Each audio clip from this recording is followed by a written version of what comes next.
Ake ngibambelele bazalwane, usekhaya kithi la kude lokho engifuna ngichaze about myself. I only have to get into the word of God bathandekayo. Incwadi ya 2 Peter chapter number 1. I'll pick reading from verse number 3. Siya 11, sisuka 3 siya 11. Lumyutan bambela Acts 2 verse 38. Those are our main scriptures for today. Lamanye mhlambe sinawakhotha, but nange amavesi ngicela ukuthi siwabukeke kafishane. Angathi ukuthi ngibani lofunza kahle lokumusho lesiswati. Bazalwane bengajabulela ukuthi sisebenzise lona. Bese ke lokunye sitakhotha ngiphethe NLT la kusho ukuthi ngiyasaba ukufunza bazalwane bami egameni lika Jesu. Amen.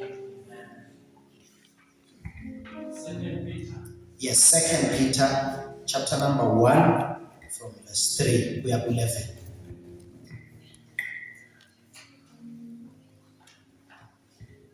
Ngemandla akhe uNkulunkulu usiphe konke esikudingayo ukuze siphile. Simesabe njengoba simazi yena owasibikela ekuhlanganyeleni naye emandleni nasebukhosini bakhe. Ngaleyo ndlela siphiwe ethembiso letiligugu naletikhulukazi kuze kuthi nato nibe nenhlanganyelo nesimo sebuNkulunkulu niphunyule ekubhujisweni kwelive leselokheleke etikhalweni.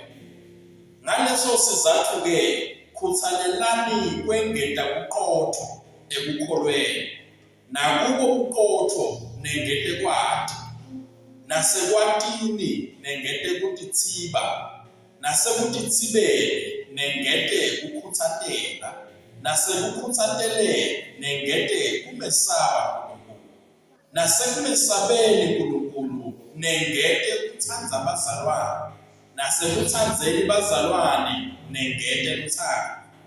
Nangabe letinto tikini tivama titawunenda likhuthale nitsele titselo ekuyatini ngalokugcwele inkosi yethu leJesu Kristu. Amen. Hallelujah. Kubeka ufikile ku 11 verse 9. Ngobe lo teletivo uyimbubutse uyafifiyela sewukhohliwe ukuthi wahlandwa etolweni takhe takuqala. Ngakho-ke bazalwane khuthalelani kakhulu ukukhombisa ukuthi ngibe lubito nabekukhetfwa nanikwenda lokho ningeke nihlubuke. Kodwa niyawunikwa ilungelo leliphelele lekungena embusweni maphakathi weNkosi nemsindisi wethu Jesu Kristu. Hallelujah. May God bless the reading of His word. Ake ngimhlukubethe. Nawe namakhelwane ngicela utshele makhelwane ukuthi asengedeni.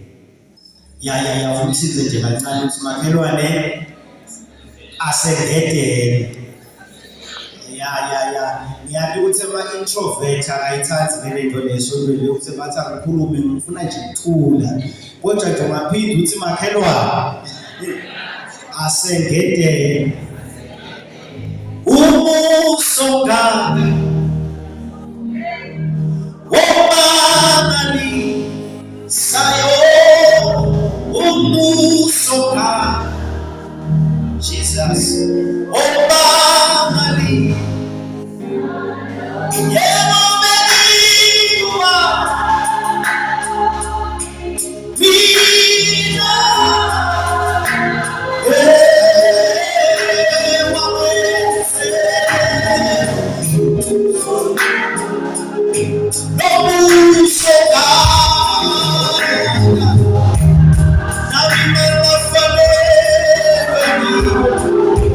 no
uNkulunkulu wena ngekholomu. Siyamangala Nkosi wethu. Nasibuka umusa longaka losendela wona. My God and my Father. Nalamuhla imini uNkulunkulu wethu siyabonga livi lakho lose ukukhulumisene ngalo nathi lamuhla. Siva kahle baba ukukhuluma kwakho kwenene kulungile. Siyathandaza uNkulunkulu wethu lomuhle nalamuhla umoya wakho uNkulunkulu wethu akakhulumisane nathi ngalokucacayo. Usasebenzisa ingcebo yakho baba loyigcobile lamuhla. uNkulunkulu wethu kumemetheka indaba zakho. Siyemukela babe khuluma kona lokho nje uNkulunkulu lokuhlelile impilo zethu lamuhla emini. Khuluma nje kona lokho uNkulunkulu wakhe impilo zethu ngelivi lakho egameni laJesu Kristu Nkosi yethu manje zephakathi. Sinamshaya Jesu isandla, he's worthy to be praised. Amen. Kule vision yethu lapha slogan ngawuthatha nje naligama nanje sikhulume ngalo kulo mbhalo lesifundzayo, spiritual growth. Amen. Grow in the grace of God. Hallelujah. Sifundza incwadi ya 2 Peter bazalwane, Apostle Petru uyabhala ubhalela abazalwane. Incwadi yakhe yesibili lena, encwadini yakhe eqala ubabhalela abazalwane atama bakhuthana because they were going through persecution, bascattered. Wababhalela kanti bakhuthana ngalesinziso lesebayemukele. Now nasabhala lencwadi le kuthiwa emkhathini waleli incwadi letimbili, there's 3 years la mkhathini ubhala lencwadi lena une-concern, ubhala lencwadi lena ukhathatekile, ukhathalwa kwekuthi one bekaphila ati Petro ukuthi emalanga akhe mafishane manje weva ngazuthi lapho yeni wakhe labantu bakasuke bakhohlwe nasekuhambile. Phela Petro bazalwane kwaphila for 40 years atsheliwe ukuthi utofaka buhlungu. Jesu wamtshela ukuthi naso ukhulile wena uyawona umuntu akuyise la ungafuni khona. LiBhayibheli lithi ke abetshelwa kufa indlela bekade awufa ngayo. So at this time 3 years later, approximately, history show njalo bekasanda uhamba ubhala ukuthi ngine-concern wekuthi thine sihambe naJesu, sabona Jesu wakhazimuliswa embi kwethu, sasinaye entsabeni nakaguquka nesimo ku-transfiguration, sayibona inkathimulo more than intshumayelo letimfundiso sibambe tinto letiphathekako ngaJesu. Kodwa kungenteka sithi singedlula thine lesibe ne-first hand experience yakhe bese lokushunyayelwe bese kuyalahleka. Ngibona ukuthi bekufunza ukuthi ngifuna to remind you of these things. Angisho ukuthi anakade, but what I want to do, I want to remind you. Lenye concern yakhe ukuthi bese kunema-false teachings lebekakhona, timfundiso tekweduka lebetikhona. Awaread ke Petro because i-external threat of the church abedile nayo ku-first letter, which was Nero lohlupha abazalwane. But the amazing thing or an irony was this, bazalwane bami, ukuthi the more they persecuted the church was growing in numbers. The more they tortured the believers, the more bahlupha abazalwane labanengi bebalijoyina livangeli ngoba ngeke limphethe libandla laNkulunkulu. But now so bhala with the concept of an internal threat. I-internal threat ukuthi sekutawuvuka abantu within the church, because what is deadly more than an external threat. Lokubona kuyingoti kakhulu mlolokuvumbuka ngekhathi kunalokuqhamuka ngaphandle. Manje ke Petro uthi angizame ukuthi nime noma sekutawuvuka abantu emkhathisini wenu inside labatawufundzisa what we were not been given by the Lord Jesus. Angiliqinise. So lenye inhloso yakhe mlokuthi labantu abakhule, let them grow emseni waNkulunkulu ngoba if you are going to stand the test of time akuye ema-gift of the Holy Spirit. Kuya ngelokuthi ukhule kanganani ekumadini lona lophila phakathi. So he wants to promote indzaba ye-growth ngoba ngiyo leyenta noma usha umoya umuntu akhone asakhuluma, asafakazile, asahlabele, asashumayele uthi-ke akhona kuba because they are growing, they are maturing, bafika ebudvodzeni lokuphelele kuKristu Jesu. Now lasiqala khona uthi-ke manje his divine power. Emandla asinikete konke lesikudingayo kuze siphile lempilo. Alamanye amagama, he is building a case and he is establishing the basis why we must add things. It is because his divine power has given us everything. Mina ngisho namhlanje bazalwane ukuthi uma impilo yakho ingamveti uNkulunkulu akushodi lutho kuNkulunkulu.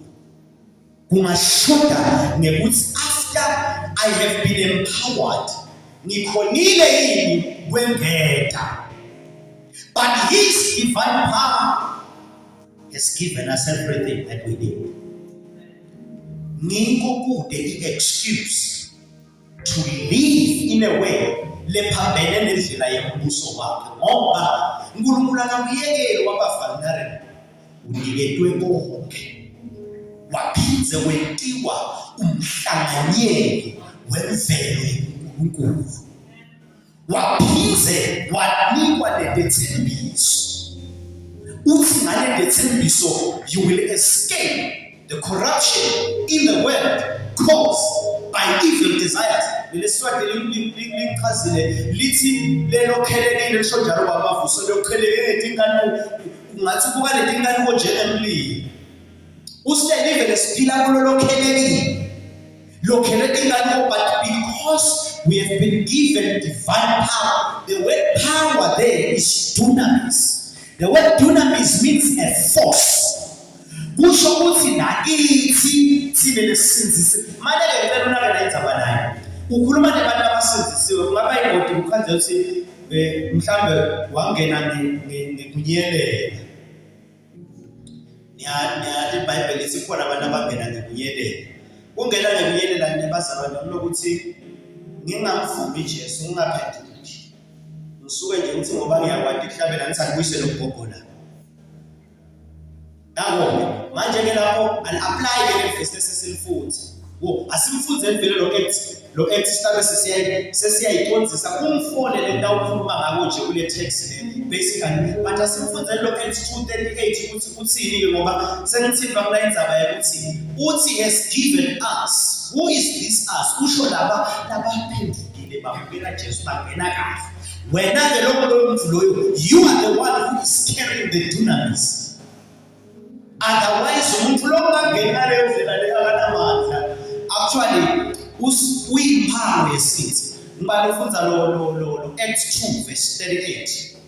Petro waphendula wathi "Ngempukani." Yes.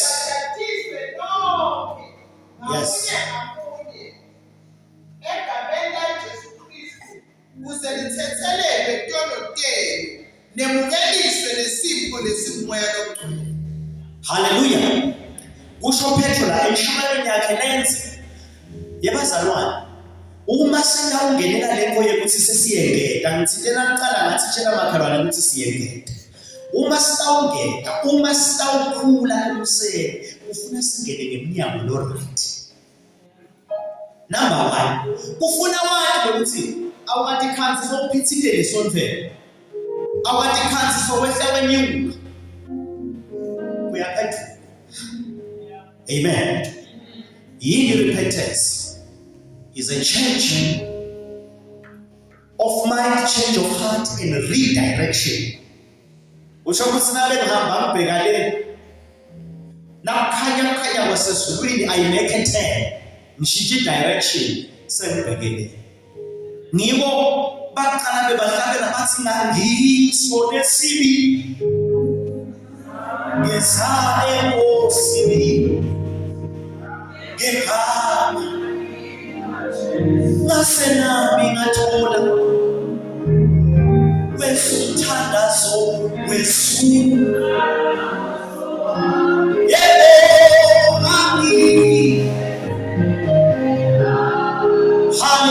Hallelujah.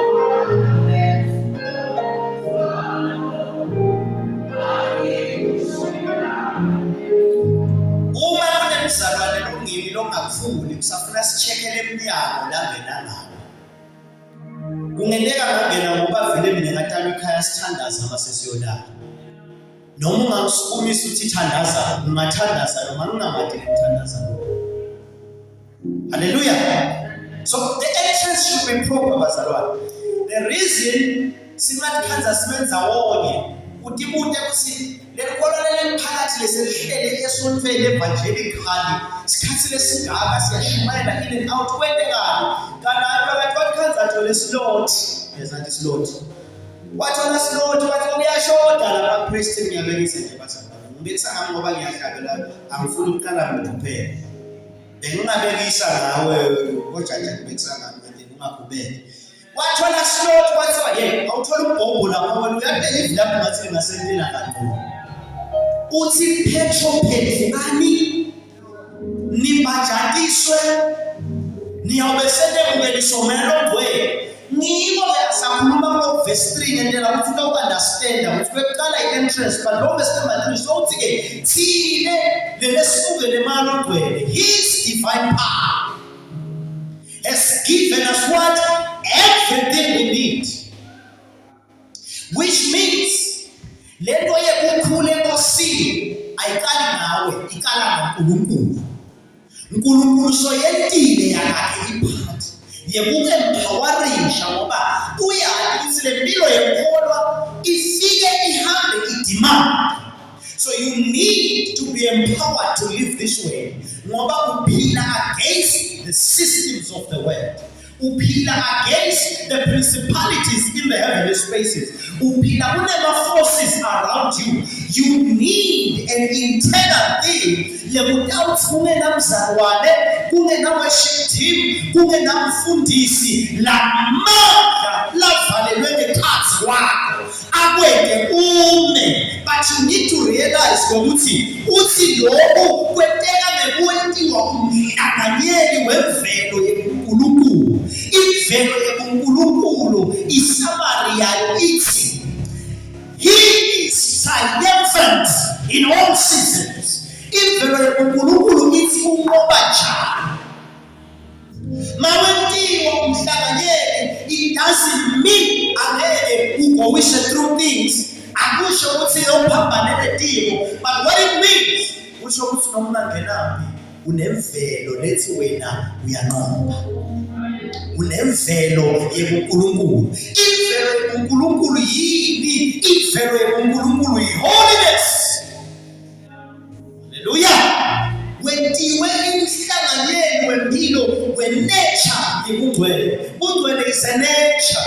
Ungcwele akusikho ukufundisa umuntu ema-do's and don'ts. Ungcwele is God's nature. Sesediwele bahlanganyeli sanikwa ne-determines.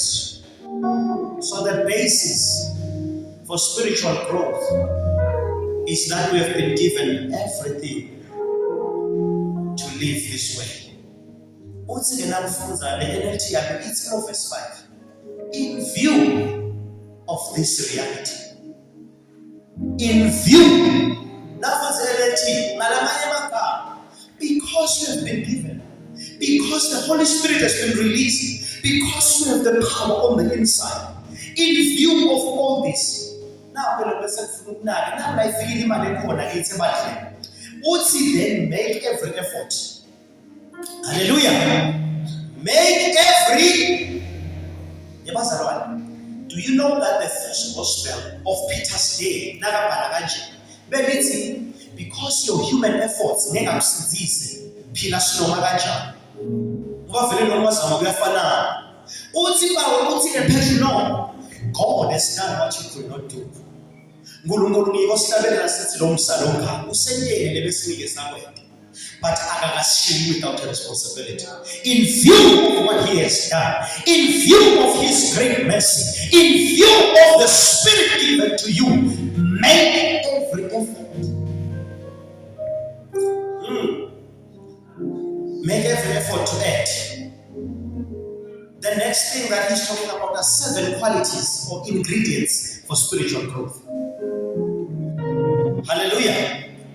Usuke kuqala ngicela ivesh or namanye amawushathi goodness lesiswati lithi proud. What is that? When you check the word from the original language, it speaks of reverence. Kukhulunywa ngokwesaba uNkulunkulu nemtreat nabanye bazalwane kahle. Hallelujah. Kukhulunywa ngereverence kuqotho. You can get words like integrity attached to that. And this becomes the fertile ground. Because in a reverential fear for the Lord in my heart. Make sure you act it. You make every effort. Now, let me give this ahead of time. How do you act this thing? Because singavumela sonke ukuthi nami ngifuna kwengeta kuqotho nami ngifuna kwengeta goodness empilweni yami. But the question is how? Let me help us.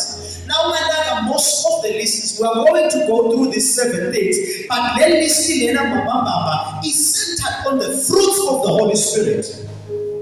Hallelujah. How do you act this thing? It is by daily submitting to the operation, the control of the Holy Spirit. Hallelujah. uNkulunkulu uyelo nami 17 to produce all these things lakithi. Phela wena ngeke mvelo nami sobabili sathi kahle ukuthi kuba kahle nje bekungaba kakhulu. Thina nawe sathi kahle ukuthi thina nje kungahle ukhanze ukuthi kona manje sekubamba umuntu ngebawashi. Uyabhetha. Mhlambe lokunye abeshushwa la. Mhlambe lokunye abeshushwa kulo. Sike ngekwemvelo yethu yebuntu. Kuzele siedele tivo akusho ukuthi sikwenta ngehuman capacity. But what we do is when the Spirit of God is doing this work through the word of God right now, we yield daily to Him and to the Lordship of Jesus. Sivumela moyo ngcwele asidoselele ndini yembumbi enekithi ngekwethambo yelizulu. If I were to give you my definition of spiritual growth, I will tell you spiritual growth is a process of continually moving away from living according to your desires into living according to God's desires and principles, rejecting the world's way of life and embracing the life of the kingdom. Spiritual growth it's spiritual growth sikususe phileni ngekuholwa imizwa ngekuholwa ukuthi ngikhalukani uye ngekuphila ngekuthi ukhalukani uNkulunkulu ufunani uNkulunkulu. You are growing nawe kanjalo when you are able to confront yourself and take yourself and say no to yourself. You are growing in the knowledge of the King of Glory. We are cooler, mawusowati ukuthi akunawuphila kutshelwe inyama yami, ngidawutshelwa lisulu. Akunawutshelwa i-environment lengiphila kuyo, ngidawutshelwa lisulu. Then you are growing. This is how we end. Siyamvumela. Yenzi tano yakho Nkosi mina ngizinikela kuwe ngizinikela kuwe Nkosi. Goodness uqotho yathi bazalwane ukuthi sesishumayele sahlabela phinde kabusale noqotho. When you come close to us, mayikhanzile nje lokucabanza ukuthi ayikhanzi, because I send every effort to edit. Angisheke ukuthi mbamba nginako lokuxoxa kukahle because everything the Holy Spirit kukahle lo ground ube fertile ground lokuxoxa. Hallelujah. Etikweqoxa uthi ngetani knowledge. Glory to God. The question is, what kind of knowledge? Because kunelwadi empeleni iBhayibheli lithi nakasesikhathini legcina lwadi utabaluleke kakhulu. Lunelwadi. But what kind of knowledge is he talking about? It is not just informative knowledge. It is experiential knowledge. Ngetani kumati nkulunkulu. Pawula encwadzini ya Philippians 3 verse 10 so that ifundzele ekhaya lelo uyalikhotha uthi lekufuna uthini manje khuluma esikhathini asahambile labanye bebangasho ukuthi nakhona lesingakuda siye ePawula lendvodza ike yaba nema-encounters naNkulunkulu, but what I want to know is to know him and the power of his resurrection. Lolu lwadi lwaNkulunkulu, lolu lwadi losolutholakala evini laNkulunkulu is not any kind of knowledge. Yebazalwane evangelical church eMolonjeni kulamalanga we have many knowledgeable people manababadi nkulunkulu. They have every kind of knowledge. Let me help us, bazalwane bami. Yinhle imfundo ungayithola. Luhle lwadi lolunye everywhere. We appreciate it. We still go to places where we are taught. But one thing lifuna uNkulunkulu kithi is to have the knowledge of the one who lives forever and ever. Ngetani lwadi, let me say this again. Lwadi is not a gift of the Spirit. Lwadi is what you labor to have. We are saying that any kind of knowledge lotabanano akusiwo ukuthi nje ungathuthi kuthiwe sempiwe sengiyani no. It's not merely a fruit. Equal a gift of knowledge. That's another thing different. But this kind of knowledge kwekwati nkulunkulu. You labor in the word. Labor in the word. Sit down with the word. We have many people, many Christians with charisma but without knowledge. Charisma. Manje charisma ngenda ukuthi bani uzumethele. Ubone ukuthi le charisma yakhe lo muntu unalenda into kuyivaka wazi uthembe akamantu. And knowledge. Make sure mzalwane wami ukuthi you can not only count the years lo ihlele bandleni evangelical kodwa ingabe proportional to your knowledge of Jesus. Le lwadi lonalo ngebandla levangeli lube mningi kakhulu kunelwadi lwalophila phakathi. Oh my God, sometimes ngiyacabanga abantu ababreaka kakhulu about their denomination more than knowing Jesus, because what I know is that what will sustain us kumanzi lophila phakathi. IBhayibheli lisitshela ukuthi laba baka-Israyeli nabahamba naMose badide into kaNkulunkulu kodwa Moses wathi indlela kaNkulunkulu. You need to grow from just looking for signs and wonders and miracles into knowing him who lives forever and ever. Acknowledge. Oh my God.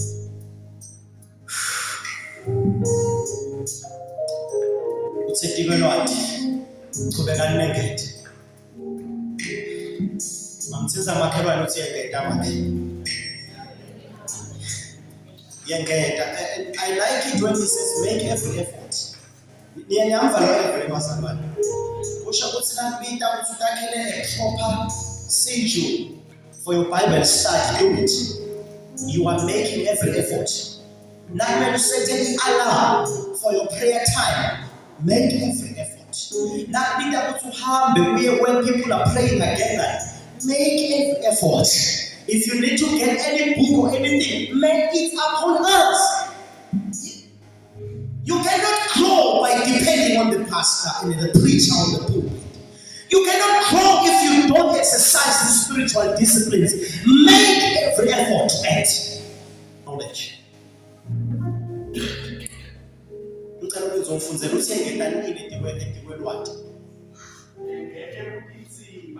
Self-control. That is a fruit of the Holy Spirit. Ubofunza ekhaya, Galatians 5:22. Self-control. The self-control argument because Peter is dealing with false doctrines. Kwekuthi bathi yini udzingelana ukuthi bakanti phela vele noma ungazama kangakanani ukusithi ngalutho, you cannot save yourself ngemisebenzi yakho. But self-control does not mean you have the capacity to control yourself. Again, ngiyagezelela. Uma nje umoya longcwele kuthiwa kunesithelo lokuthiwa yi-self-control, kusho ukuthi ezimoya longcwele asebenza ngekhathi kwakho, ezikuncotshwa inhliziyo yakho, wena ukhona kwathi ukuthi my yes is to the Holy Spirit, my no is to me and the world. That is self-control. Your part, what I'm trying to say is, yabona umzalwane lo senzisiwe lo gcwele ngamoya logcwele akoni angekhupha moya logcwele la ekhathi. Ake sengiphinde, umzalwane lo senzisiwe lo gcwele moya logcwele akoni angekhupha lo moya lo nakuyo. Ipo le ndakadaba ignore leli philo leli mkhutabo la ngekhathi.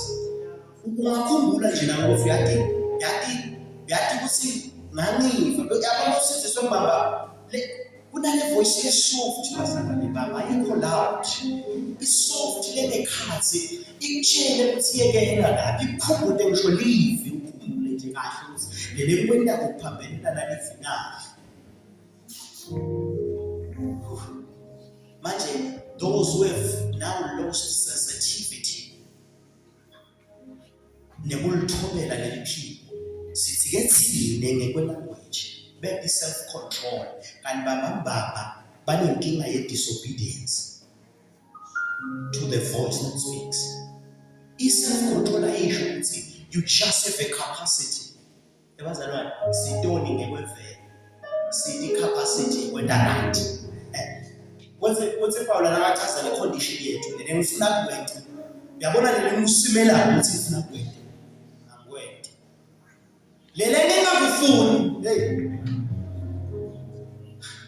Manje umuntu onjalo angacontrola kukhulu ukuthi acontrol anything. Hallelujah. But when we say self-control, we mean you know to say yes to that internal voice. Nikumbule, His divine power has given us everything. That's why I think it, because He knows you have been capacitated to live this way. Glory to God. It was self-control and perseverance.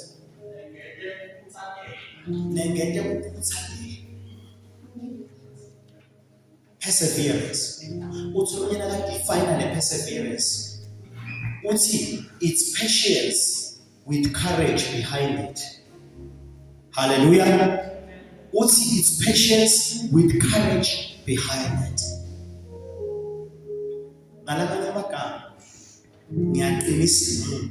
Ngiyaqinisela ngine internal namzana lengekhathi lethi chubeka. Noma ngabe kulukhuni. Press on. Bandla levangeli empono nje. Times that are hard do come individually to communities.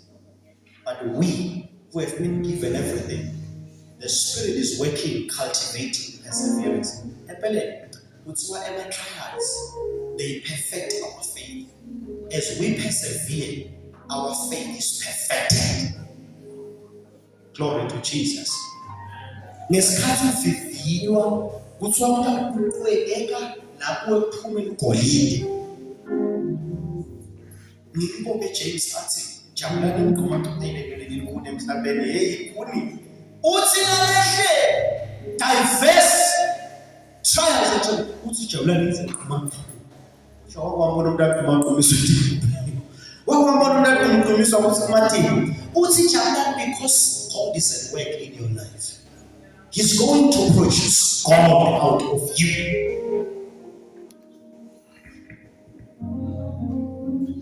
Hallelujah. Get perseverance. Godliness. Then get Messiah. Solo ngibhizi ngiyagcizelela, because do you know that fearing God is a spirit? Among the 7 spirits of God, there's the spirit of the fear of the Lord. Hallelujah. Ngalamanye amagama udedela ungcwele upset. Ufike esigabeni sekuthi awuthuthumeliswa emadimoni, thuthumeliswa losezulwini. Hallelujah. Hallelujah. Do you know ukuthi kulula abantu ukuhlonipha ivi lenyanga lele mprofeti kodwa la uNkulunkulu banganaki? Thina ema-Afrika kulula ukuhlonipha ivi lemuntu wafa. Banangafi wathi akela ukuthi baphazanyiswa nalabo sho. Kodwa uNkulunkulu ukuthi wathina abanatha.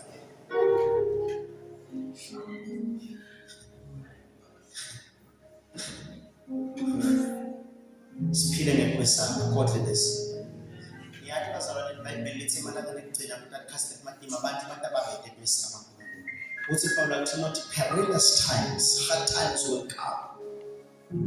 Nakabachaza labantu ukuthi batabe banjani, that list scares me. Kodwa thina sengede igodliness. Nakhona lekufuna sidume ngabo ukuthi sibantu abesaba. Athi Jesu abesaba bangabulala inyama. Kodwa besabele yena, bathi ubisa thatha fake emlilo kayi. Hallelujah. Ekani besaba. Asingeke. Bathi brotherly kindness. Yebazalwane, do you know in the atmosphere lebona ema miracles, signs and wonders, the doing of God, akuhlala uNkulunkulu khona, is an atmosphere of love. Likhaya leli love livakashelwa amadimoni ayidingelosi. Brotherly kindness. Usho kule brotherly kindness isho ukuthi you make allowances for each other's faults. Hallelujah. Isho ukuthi ngiyawuthanda dlamini noma ngabe ngiyeva ukuthi ngathi ngihle ngakuvakahle kodwa ngiyawuthanda. Angikuthandele ukuthi wena wakadlamini. Ngikuthandela ukuthi ukhulwa. Angikuthandele ukuthi kuhlobene nawe. Mina nje bakadlamini ngathi usibakentana nawe ngoba mina ngwaphakathi. Kodwa abangithathi serious. Bangala namaphephe kuphela bathi wena waphakathi emva kwalokho banganinaki. Kodwa ngiyamthanda bokhozi. Niyeva yini? Noma ningangena. I'm making an example because I'm an brotherly love. Ayine ebuchazana. Afune ngilabela bazalwane kulamana bazalwane esontweni sesiphazanyiswa nangema cliques. Bathi kwasema cliques ukuthi thina njalo sine clique. Mina nabamadolo city clique. Ne clique. Akuna clique. Emva kwalokho kuphuma sikhulu sami sema cliques. Brotherly, that's kindness. Be kind to each other. I might not be good all the time, but I'm still your brother. I'm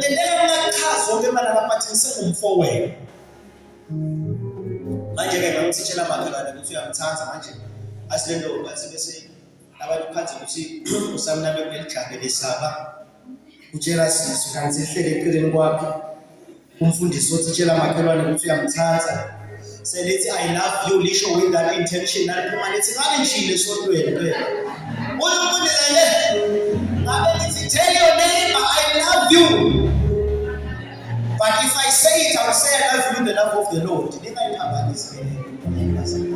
Ngisho brotherly kindness. uNkulunkulu ngeke simbone bazalwane sebele emkhathini wethu. Sisegcwele kwekungathandzani endlini yakho. You know, where there's love, in fact, uhlukanisile ngebomphitha. Uthi une brotherly kindness okhuluma ngelove. La ngenta sikuwa brotherly kindness. uthi ngetani kuthandwa abazalwane phethe ngetani lithanda abantu noma niyibonile ngelizwi ngetani kuthanda abazalwane bese ukhuluma ngalapho hawu kanti uthi manje le brotherly kindness kahle kahle in part of the love that he's talking about because the love there is agape luhlukene kanye nothando abazalwane kunobo eros kunobo filia kunobo stoji uthando laloba lebulili uthando lebungane uthando lwalali but we speak about the love of Christ is unconditional, the greatest love of bazalwane ingoma Lord of the last days nalenzana nje but the love of Christ is unconditional, the greatest.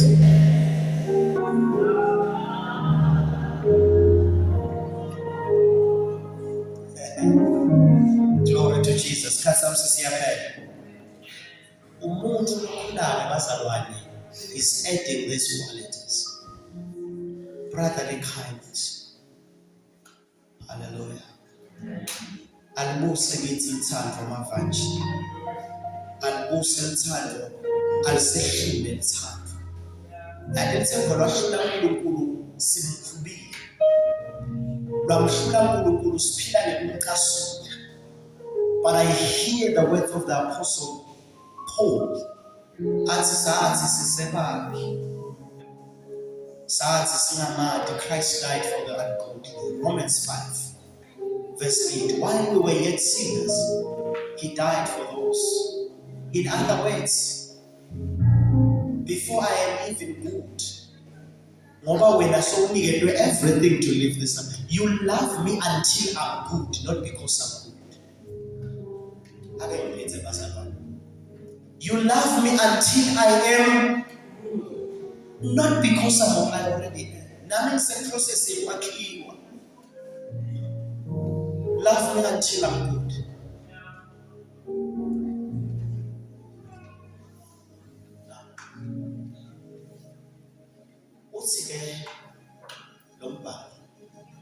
Lord, these qualities is short-sighted, is blind. And this is what they tell you fifi. Ayi, asilebeke bazalwane namafifiyelo. Asibeke bazalwane nabathi mphumbuzi. Uthi futhi when we don't add these things, there's a danger yokuthi sesikhohliwe. Ngokuthi we have been cleansed from past sins. Oh hallelujah. Shothi kunengodi yokuthi sesikhohliwe ngokuthi lo musa lesimtholelo sesikhohliwe. Asisakhoni to make a difference between yesterday and today. Sesikhohliwe phela ukuthi siwashiwe thina. We live contrary to the norms, to the trends of this world. Siphila siphambane indlela yalokuphila. Ithi wamnyathelo ukuthi indlela yenkosi ithi this love working in me, I will embrace you and I will love you again. Ithi lendlela ngizokubambelela kuso. Isiphambano ngizemi.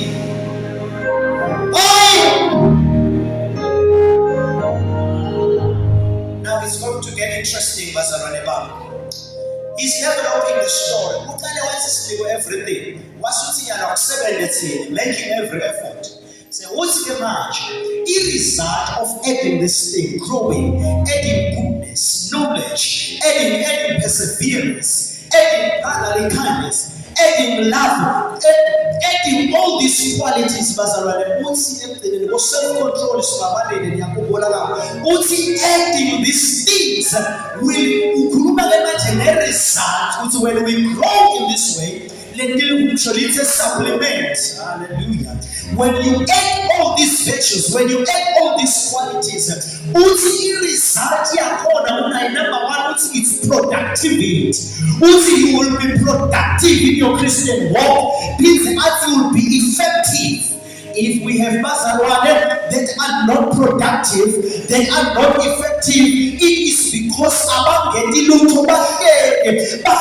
with all the resources of heaven on the inside, they are doing nothing for their spiritual growth. They are not making every effort. God has done what we could not do. The rest is left upon us to make every effort. And the result, I will be a productive Christian. Now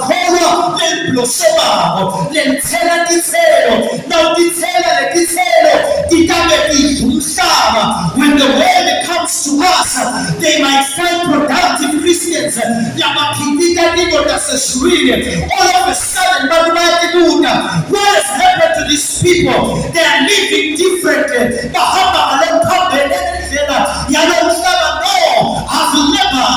I've worked hard, I've made every effort, I've been checking my life. It's self-control. I've been checking my life and making every effort. And where I'm failing, in this area, help me grow. I want to yield and submit to you.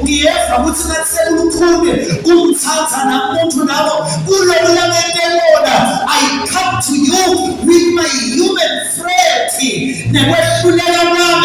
Make me again. I'm just like a clay in the potter's hand. Make me again. Produce out of me that which you desire. Verse 8, productive. In Acts 2 verse 42, every day God was adding. You know what they were doing? Groups they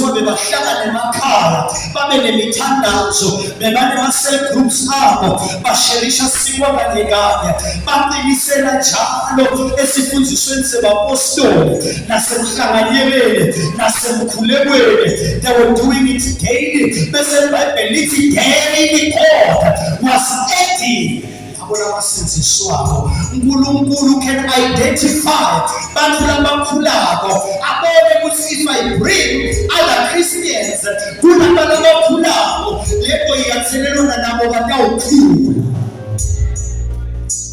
in other words, we become healthy and ready to nurture my new believers, my converts, because we are adding.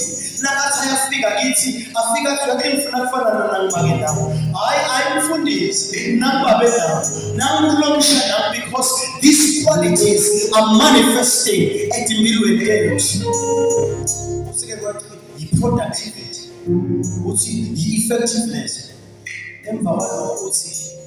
As you enter this, you will receive a warm welcome into the kingdom of the Heavenly Father.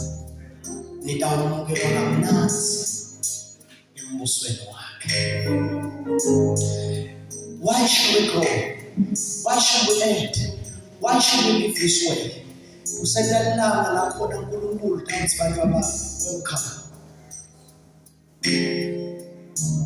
Welcome.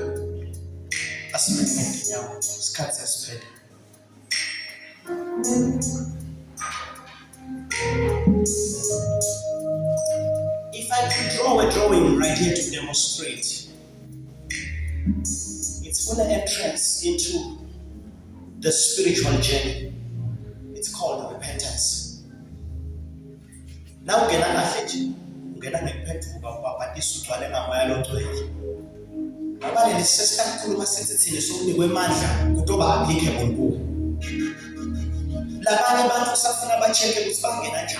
not because it's hard, but because it's less human and when they have a good idea, as well as a short time, but I say I'm Tanza. Yes, I'm Tanza, but too much.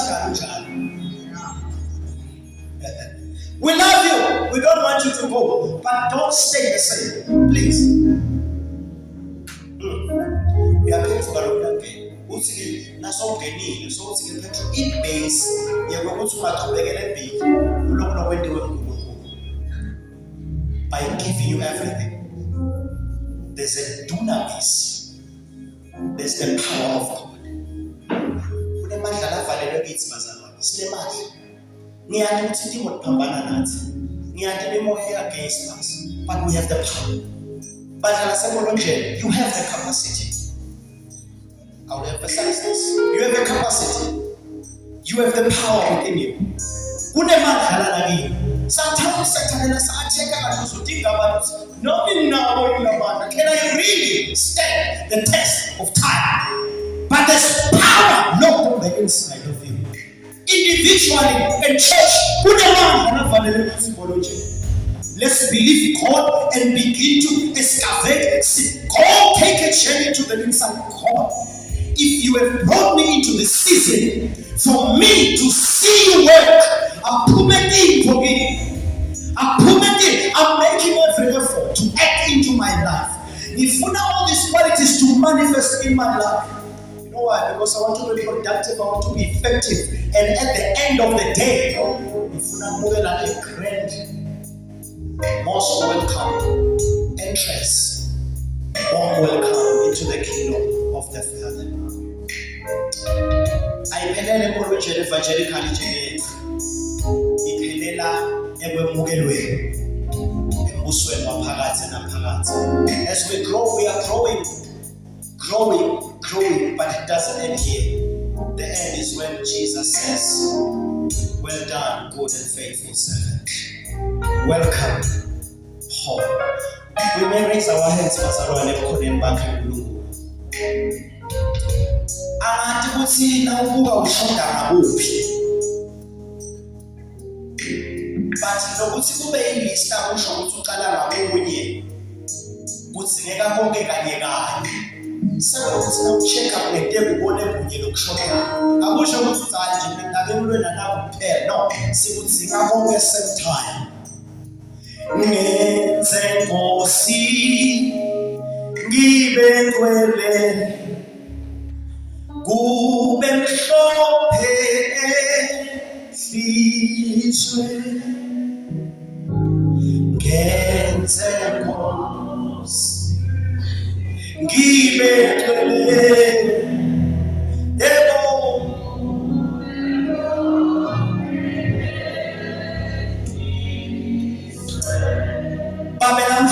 egameni likaJesu I pray. Sesilivile uNkulunkulu livi lakho. So sichallengeile ngelivi lakho nathi sifile emalangeni ekugcina. Where there are threats, the church is threatened. Siphila lakhona ngathi khona kwethu kuyalunatela. Kodwa babe siyabonga ukuthi we've been given the power in the name of Jesus Christ. And we rise in the strength of Jehovah.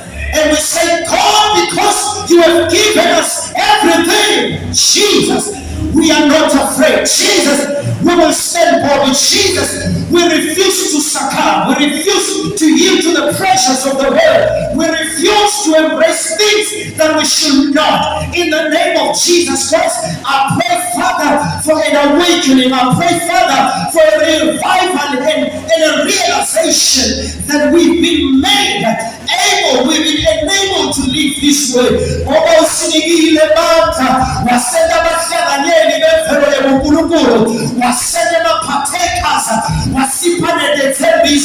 We can escape the corruption in the world caused by evil desires.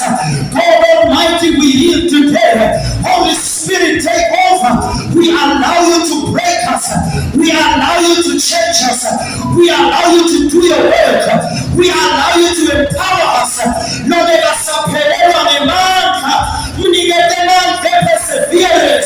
In the mighty name of Jesus.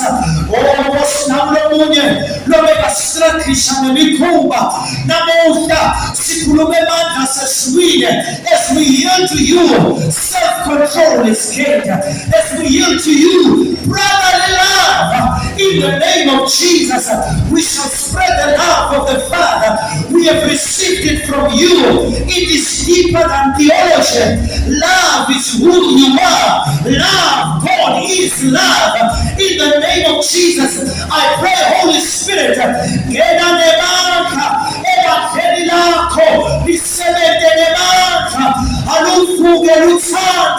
in the name of Jesus Christ. And I pray for those who have not yet come to the knowledge of the Savior Jesus Christ. I pray for genuine repentance, turning of mind, and redirection. Siamalela Satane, kusenda inhlekisa. Siamalela Satane, kusenda abantu labangamathi uNkulunkulu. In the name of Jesus, as we enter this qualities called, we shall reveal the nature of God, and you shall be glorified. And we refuse to be unproductive. We shall be productive. We shall be effective. We shall also receive a warm welcome into the kingdom of your dear Son, Jesus the Messiah. All these things we pray and we receive them in Jesus' name. Give God praise in this room. He is worthy.